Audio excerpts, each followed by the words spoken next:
cocaine habit, mighty bad, it's a waste, all the habit I ever had. Hey, hey, honey, take a whiff on me. I went to Mr. Beeman's in Arlo, saw a sign on the window said no more dope. Hey, hey, honey, take a whiff on me.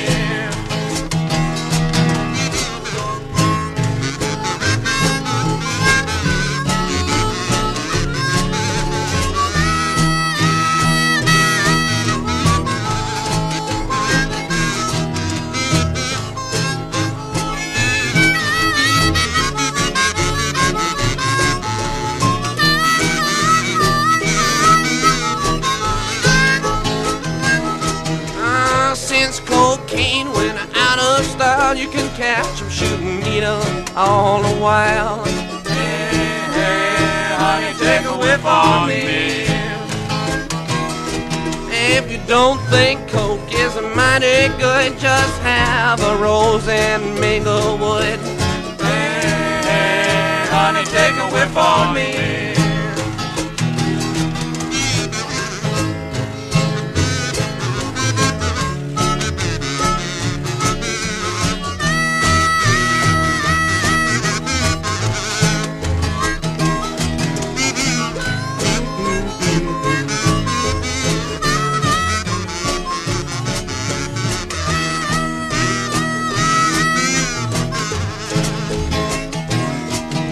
I love my whiskey, I love my gin, but the way I love my coke is a doggone sin. Hey, hey, honey, take a whiff on me. I'll stuff long as you please, but it takes a little coke to give me. Hey, hey, honey, take a whiff on me.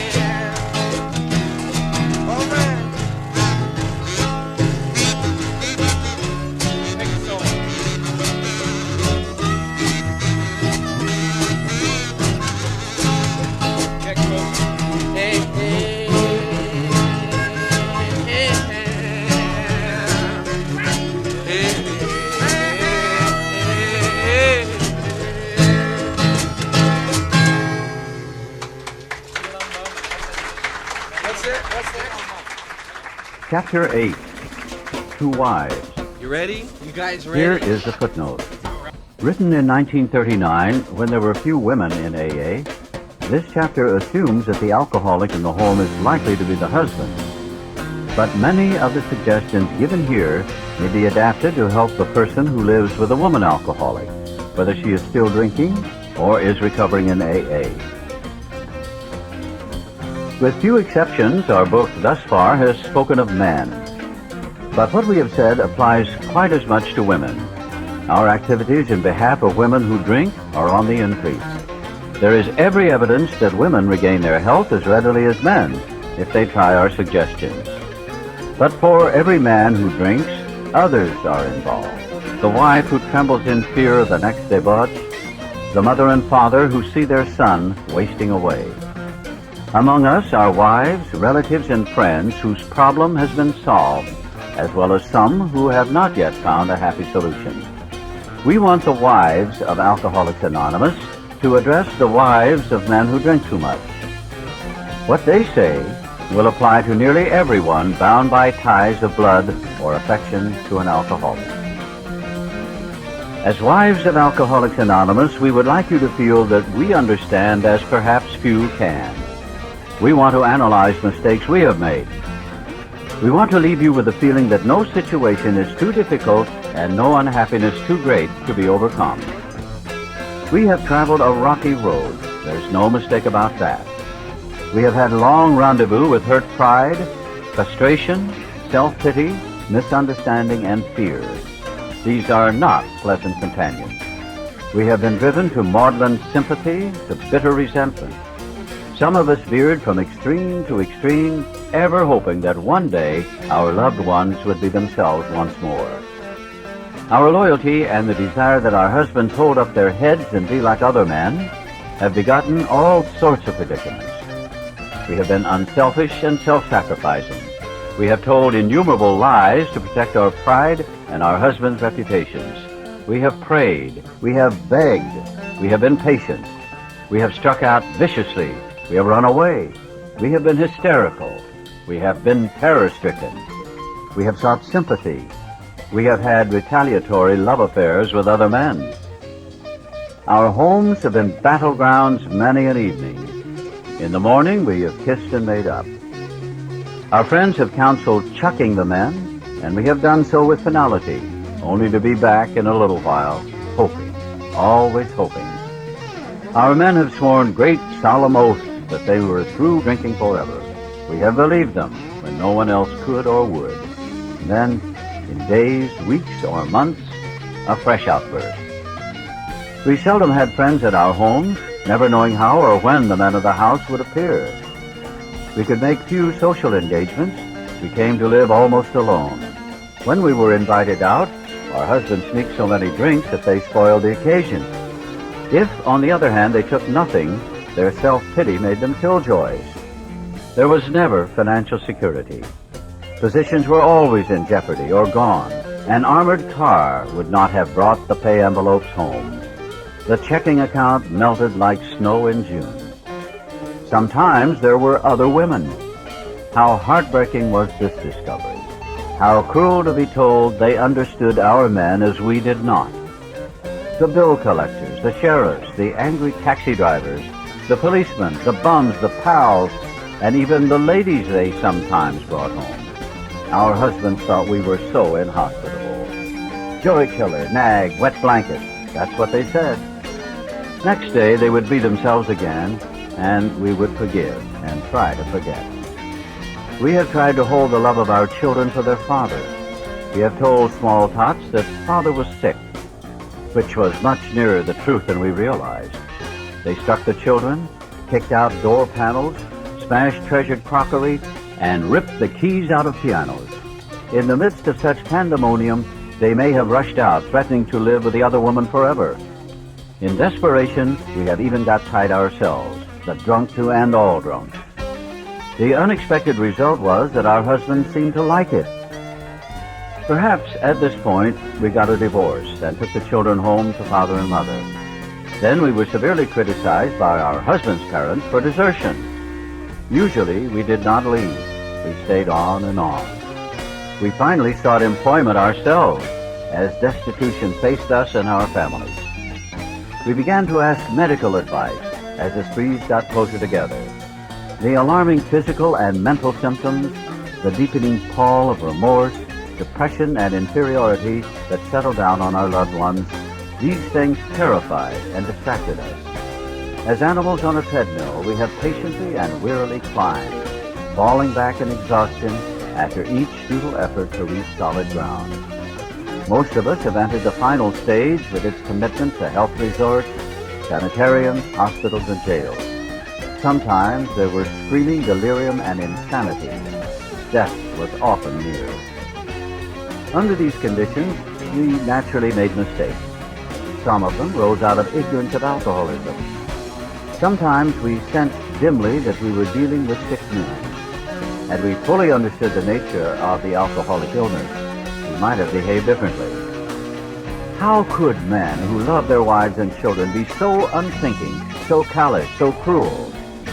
There could be no love in such persons, we thought. And just as we were being convinced of their heartlessness, they would surprise us with fresh resolves and new attentions. For a while, they would be their old sweet selves, only to dash the new structure of affection to pieces once more. Asked why they commenced to drink again, they would reply with some silly excuse, or none. It was so baffling, so heartbreaking. Could we have been so mistaken in the men we married? When drinking, they were strangers. Sometimes they were so inaccessible that it seemed as though a great wall had been built around them. And even if they did not love their families, how could they be so blind about themselves? What had become of their judgment, their common sense, their willpower? Why could they not see that drink meant ruin to them? Why was it, when these dangers were pointed out, that they agreed and then got drunk again immediately? These are some of the questions which race through the mind of every woman who has an alcoholic husband. We hope this book has answered some of them. Perhaps your husband has been living in that strange world of alcoholism where everything is distorted and exaggerated. You can see that he really does love you with his better self. Of course, there is such a thing as incompatibility, but in nearly every instance, the alcoholic only seems to be unloving and inconsiderate. It is usually because he is warped and sickened that he says and does these appalling things. Today, most of our men are better husbands and fathers than ever before. Try not to condemn your alcoholic husband, no matter what he says or does. He's just another very sick, unreasonable person. Treat him, when you can, as though he had pneumonia. When he angers you, remember that he is very ill. There is an important exception to the foregoing. We realize some men are thoroughly bad intentioned, that no amount of patience will make any difference. An alcoholic of this temperament may be quick to use this chapter as a club over your head. Don't let him get away with it. If you are positive he is one of this type, you may feel you had better leave. Is it right to let him ruin your life and the lives of your children? Especially when he has before him a way to stop his drinking and abuse if he really wants to pay the price. The problem with which you struggle usually falls within one of four categories. 1. Your husband may be only a heavy drinker. His drinking may be constant, or it may be heavy only on certain occasions. Perhaps he spends too much money for liquor. It may be throwing him up mentally and physically, but he does not see it. Sometimes he is a source of embarrassment to you and his friends. He is positive he can handle his liquor, but it does him no harm that drinking is necessary in his business. He would probably be insulted if he were called an alcoholic. This world is full of people like him. Some will moderate or stop altogether, and some will not. Of those who keep on, a good number will become true alcoholics after a while. 2. Your husband is showing lack of control, for he is unable to stay on the water wagon even when he wants to. He often gets entirely out of hand when drinking. He admits this is true, but is positive that he will do better. He has begun to try, with or without your cooperation, various means of moderating or staying dry. Maybe he's beginning to lose his friends. His business may suffer somewhat. He is worried at times and is becoming aware that he cannot drink like other people. He sometimes drinks in the morning and through the day also to hold his nervousness in check. He is remorseful after serious drinking bouts and tells you he wants to stop. But when he gets over the spree, he begins to think once more how he can drink moderately next time. We think this person is in danger. These are the earmarks of a real alcoholic. Perhaps he can still tend to business fairly well. He has by no means learned everything. As we say among ourselves, he wants to stop. 3. This husband has gone much further than husband number 2. Though once like number 2, he became worse. His friends have slipped away, his home is a near wreck, and he cannot hold a position. Maybe the doctor has been called in, and the weary round of sanitariums and hospitals has begun. He admits he cannot drink like other people, but does not see why. He clings to the notion that he will yet find a way to do so. He may have come to the point where he desperately wants to stop, but cannot. His case presents additional questions which we shall try to answer for you. You can be quite hopeful of a situation like this. 4. You may have a husband of whom you completely despair. He has been placed in one institution after another. He is violent or appears definitely insane when drunk. Sometimes he drinks on the way home from the hospital. Perhaps he has had delirium tremens. Doctors may shake their heads and advise you to have him committed. Maybe you have already been obliged to put him away. This picture may not be as dark as it looks. Many of our husbands were just as far gone, yet they got well. Let's now go back to husband number 1. Oddly enough, he is often difficult to deal with. He enjoys drinking, stirs his imagination. His friends feel closer over a highball. Perhaps you enjoy drinking with him yourself when he doesn't go too far. You have passed happy evenings together, chatting and drinking before your fire. Perhaps you both like parties which would be dull without liquor.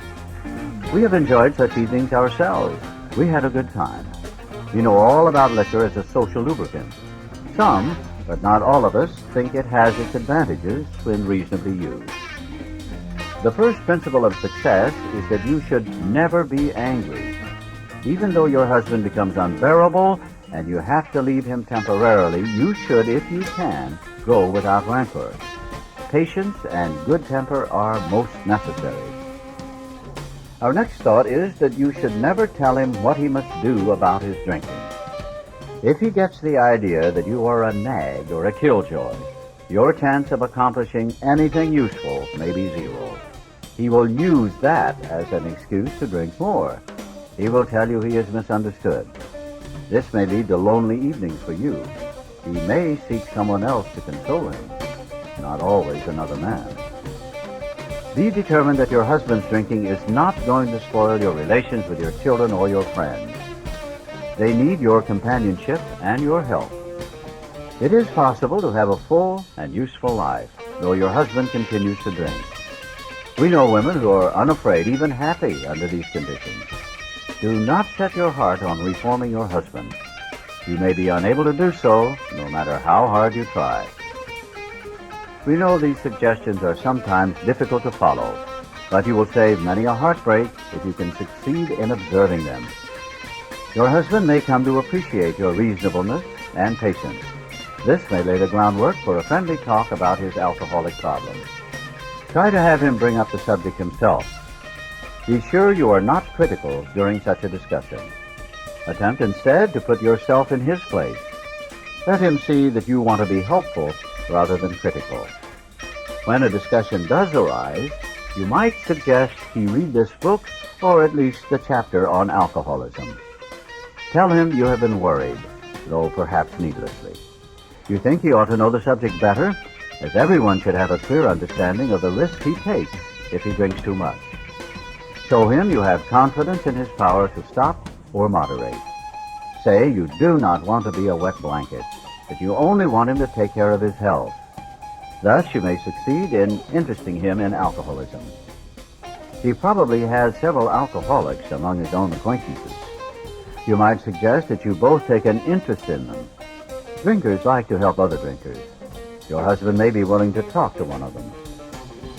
If this kind of approach does not catch your husband's interest, it may be best to drop the subject. But after a friendly talk, your husband will usually revive the topic himself. This may take patient waiting, but it will be worth it. Meanwhile, you might try to help the wife of another serious drinker. If you act upon these principles, your husband may stop or moderate. Suppose, however, that your husband fits the description of number 2. The same principles which apply to husband number 1 should be practiced. But after his next binge, ask him if he would really like to get over drinking for good. Do not ask that he do it for you or anyone else. Just would he like to? The chances are he would. Show him your copy of this book and tell him what you have found out about alcoholism. Show him that as alcoholics, the writers of the book understand. Tell him some of the interesting stories you have read. If you think he will be shy of a spiritual remedy, ask him to look at the chapter on alcoholism. Then perhaps he will be interested enough to continue. If he is enthusiastic, your cooperation will mean a great deal. If he is lukewarm or thinks he is not an alcoholic, we suggest you leave him alone. Avoid urging him to follow our program. The seed has been planted in his mind. He knows that thousands of men, much like himself, have recovered. But don't remind him of this after he has been drinking, for he may be angry. Sooner or later, you are likely to find him reading the book once more. Wait until repeated stumbling convinces him he must act, for the more you hurry him, the longer his recovery may be delayed. If you have a number 3 husband, you may be in luck. Being certain he wants to stop, You can go to him with this volume as joyfully as though you had struck oil. He may not share your enthusiasm, but he is practically sure to read the book, and he may go for the program at once. If he does not, you will probably not have long to wait. Again, you should not crowd him. Let him decide for himself. Cheerfully see him through more sprees. Talk about his condition or this book only when he raises the issue. In some cases, it may be better to let someone outside the family present the book. They can urge action without arousing hostility. If your husband is otherwise a normal individual, your chances are good at this stage. You would suppose that men in the fourth classification would be quite hopeless, but that is not so. Many of Alcoholics Anonymous were like that. Everybody had given them up. Defeat seemed certain, yet often such men had spectacular and powerful recoveries. There are exceptions. Some men have been so impaired by alcohol that they cannot stop. Sometimes there are cases where alcoholism is complicated by other disorders.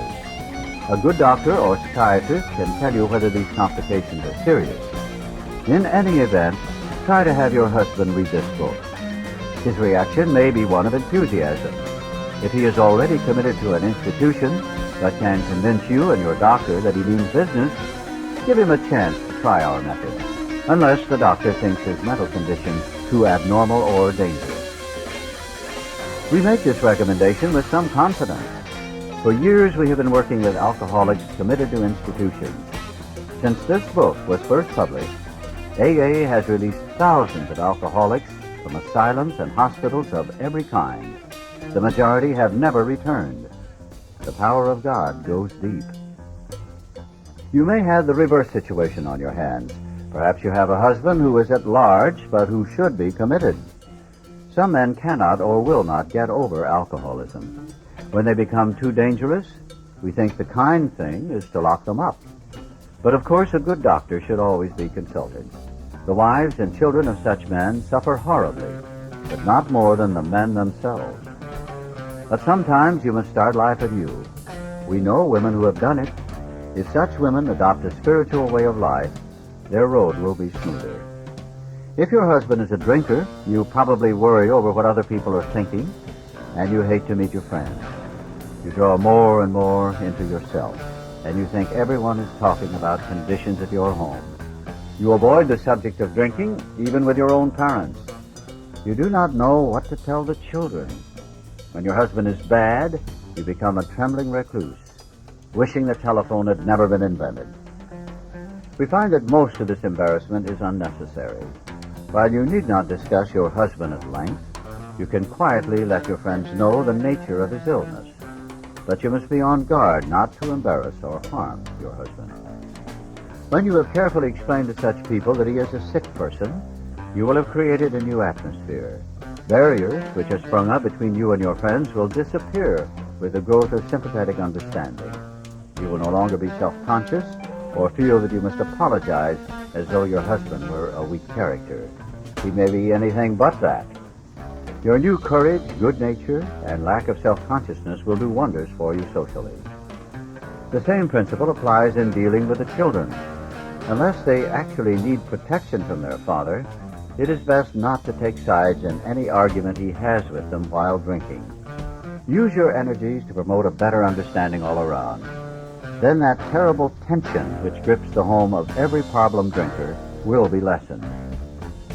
Frequently, you have felt obliged to tell your husband's employer and his friends that he was sick, when, as a matter of fact, he was piped. Avoid answering these inquiries as much as you can. Whenever possible, let your husband explain. Your desire to protect him should not cause you to lie to people when they have a right to know where he is and what he is doing. Discuss this with him when he is sober and in good spirits. Ask him what you should do if he places you in such a position again. But be careful not to be resentful about the last time he did so. There is another paralyzing fear. You may be afraid your husband will lose his position. You are thinking of the disgrace and hard times which will befall you and the children. This experience may come to you, or you may already have had it several times. should it happen again, regard it in a different light. Maybe it will prove a blessing. It may convince your husband he wants to stop drinking forever. And now you know that he can stop if he will. Time after time, this apparent calamity has been a boon to us, for it opened up a path which led to the discovery of God. We have elsewhere remarked how much better life is when lived on a spiritual plane. If God can solve the age-old riddle of alcoholism, He can solve your problems too. We wives found that, like everybody else, we were afflicted with pride, self-pity, vanity, and all the things which go to make up the self-centered person. And we were not above selfishness or dishonesty. As our husbands began to apply spiritual principles in their lives, we began to see the desirability of doing so too. At first, some of us did not believe we needed this help. We thought, on the whole, we were pretty good women, capable of being nicer if our husbands stopped drinking. But it was a silly idea that we were too good to need God. Now we try to put spiritual principles to work in every department of our lives. When we do that, we find it solves our problems too. The ensuing lack of fear, worry, and hurt feelings is a wonderful thing. We urge you to try our program. Nothing will be so helpful to your husband as the radically changed attitude toward him, which God will show you how to have. Go along with your husband if you possibly can. If you and your husband find a solution for the pressing problem of drink, you are, of course, going to be very happy. But all problems will not be solved at once. Seed has started to sprout in a new soil, but growth has only begun. In spite of your newfound happiness, there will be ups and downs. Many of the old problems will still be with you. This is as it should be. The faith and sincerity of both you and your husband will be put to the test. These workouts should be regarded as part of your education, for thus you will be learning to live. You will make mistakes, but if you are in earnest, they will not drag you down. Instead, you will capitalize them. A better way of life will emerge when they are overcome. Some of the snags you will encounter are irritation, hurt feelings, and resentment. Your husband will sometimes be unreasonable, and you will want to criticize. Starting from a speck on the domestic horizon, great thunderclouds of dispute may gather. These family dissensions are very dangerous, especially to your husband. Often you must carry the burden of avoiding them or keeping them under control. Never forget that resentment is a deadly hazard to an alcoholic. We do not mean that you have to agree with your husband whenever there is an honest difference of opinion. Just be careful not to disagree in a resentful or critical spirit. You and your husband will find that you can dispose of serious problems easier than you can the trivial ones. Next time you and he have a heated discussion, no matter what the subject, it should be the privilege of either to smile and say, "This is getting serious. I'm sorry I got disturbed. Let's talk about it later." If your husband is trying to live on a spiritual basis, he will also be doing everything in his power to avoid disagreement or contention. Your husband knows he owes you more than sobriety. He wants to make good. Yet you must not expect too much. His ways of thinking and doing are the habits of years. Patience, tolerance, understanding, and love are the watchwords. Show him these things in yourself, and they will be reflected back to you from him. Live and let live is the rule. If you both show a willingness to remedy your own defects, there will be little need to criticize each other.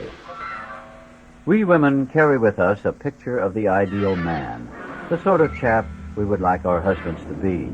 It is the most natural thing in the world, once his liquor problem is solved, to feel that he will now measure up to that cherished vision. The chances are he will not, or like yourself, he is just beginning his development. Be patient. Another feeling we are very likely to entertain is one of resentment that love and loyalty could not cure our husbands of alcoholism. We do not like the thought that the contents of a book or the work of another alcoholic has accomplished in a few weeks that for which we struggle for years. At such moments, we forget that alcoholism is an illness over which we could not possibly have had any power. Your husband will be the first to say it was your devotion and care which brought him to the point where he could have a spiritual experience. Without you, he would have gone to pieces long ago. When resentful thoughts come, try to pause and count your blessings. After all, your family is reunited, alcohol is no longer a problem, and you and your husband are working together toward an undreamed-of future. Still, another difficulty is that you may become jealous of the attention he bestows on other people, especially alcoholics. You have been starving for his companionship, yet he spends long hours helping other men and their families. You feel he should now be yours. The fact is that he should work with other people to maintain his own sobriety. Sometimes he will be so interested that he becomes really neglectful. Your house is filled with strangers. You may not like some of them. He gets stirred up about their troubles, but not at all about yours. It will do little good if you point that out and urge more attention for yourself. We find it a real mistake to dampen his enthusiasm for alcoholic work. You should join in his efforts as much as you possibly can. We suggest that you direct some of your thoughts to the wives of his new alcoholic friends. They need the counsel and love of a woman who has gone through what you have. It is probably true that you and your husband have been living too much alone, for drinking many times isolates the wife of an alcoholic. Therefore, you probably need fresh interests and a great cause to live for as much as your husband. If you cooperate rather than complain, you will find that his excess enthusiasm will tone down. Both of you will awaken to a new sense of responsibility for others. You, as well as your husband, ought to think of what you can put into life instead of how much you can take out. Inevitably, your lives will be fuller for doing so. You will lose the old life to find one much better. Perhaps your husband will make a fair start on the new basis, but just as things are going beautifully, he dismays you by coming home drunk. If you are satisfied he really wants to get over drinking, you need not be alarmed. Though it is infinitely better that he have no relapse at all, as has been true with many of our men, it is by no means a bad thing in some cases. Your husband will see at once that he must redouble his spiritual activities if he expects to survive. You need not remind him of his spiritual deficiency. He will know of it. Cheer him up and ask him how you can be still more helpful. The slightest sign of fear or intolerance may lessen your husband's chance of recovery. In a weak moment, he may take your dislike of his high-stepping friends as one of those insanely trivial excuses to drink. We never try to arrange a man's life so as to shield him from temptation. The slightest disposition on your part to guide his appointments or his affairs so he will not be tempted will be noticed. Make him feel absolutely free to come and go as he likes. This is important. If he gets drunk, don't blame yourself. God has either removed your husband's liquor problem or he has not. If not, it had better be found out right away. Then you and your husband can get right down to fundamentals. If a repetition is to be prevented, place the problem, along with everything else, in God's hands. We realize that we have been giving you much direction and advice. We may have seemed to lecture. If that is so, we are sorry. For we ourselves don't always care for people who lecture us. But what we have related is based upon experience, some of it painful. We had to learn these things the hard way. That is why we are anxious that you understand and that you avoid these unnecessary difficulties. So, to you out there who may soon be with us, we say good luck and God bless you. The Fellowship of Al-Anon Family Groups was formed about 13 years after this chapter was written. Though it is entirely separate from Alcoholics Anonymous, it uses the general principles of the AA program as a guide for husbands, wives, relatives, friends, and others close to alcoholics. The foregoing pages, though addressed only to wives, indicate the problems such people may face. Alateen, for teenage children of alcoholics, is part of Al-Anon. If there is no Al-Anon listing in your local telephone book, you may obtain further information on Al-Anon family groups by writing to its World Service Office, Box 182, Madison Square Station, New York, New There's York, a 100. whole lot of women out on the streets in red that way. And the river keep a talking, but you never had a word to say.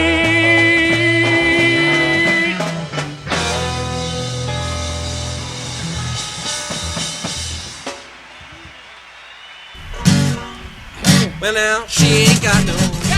Oh, no, she don't. I'm satisfied with my gal, and she don't wear no. Oh, no, she don't. I'm satisfied with my gal. She got great big legs, pretty teeth, and I love her dimple chin. Golden hair, what a smile. Oh, what a mama she has been. Now will she let me? Oh, yes, she will. I'm satisfied with my gal.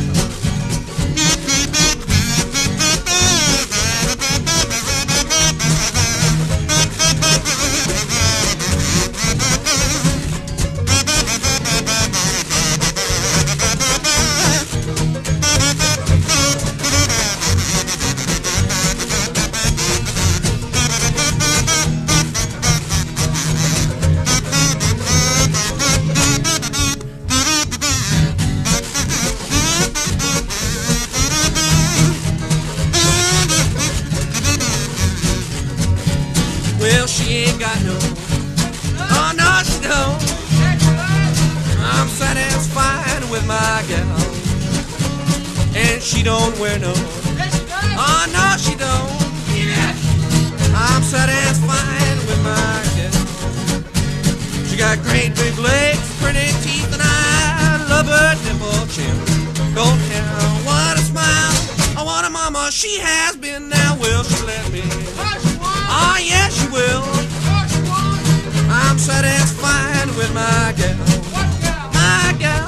I'm satisfied with my gal.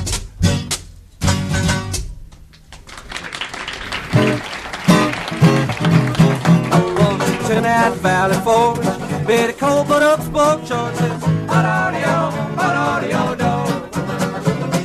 Crazy words, crazy tune, all that George could credence would was. Ukulele, daily, he was beating love dancing, prancing, and then he hollered, red hot mama, crazy words, crazy tune, all that George could credence would was.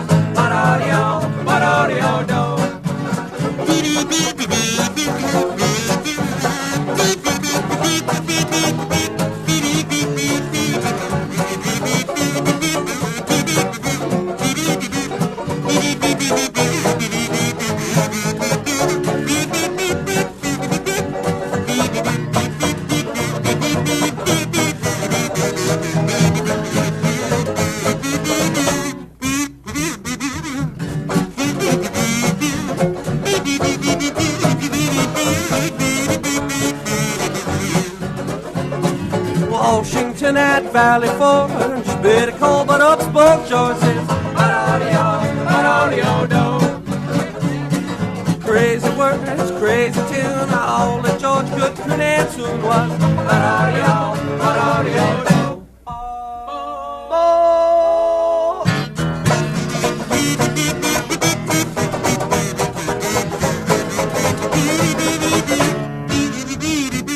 Washington at Valley Forge, crazy Cole but up spoke choices.